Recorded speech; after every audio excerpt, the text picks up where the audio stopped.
का अब कौना विभाग के बड़ा खुफिया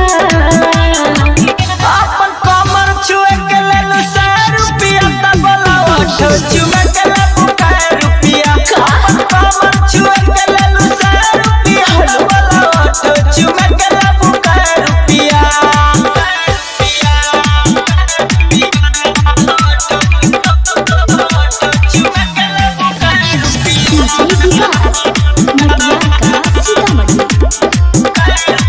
अरे नाम बाझरेली तोहर जिला में नाम बा सुने पानी छुए के तोर 100 रुपया दाम बा अरे करी पछतड़ा रे तो भाई भाई हो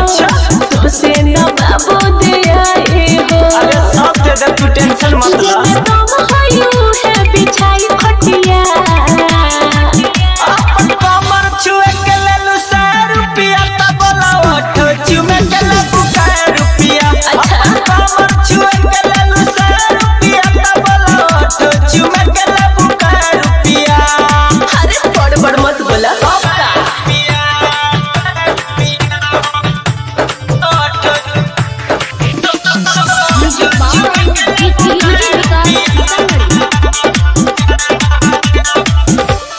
जेतना लगई पुदामो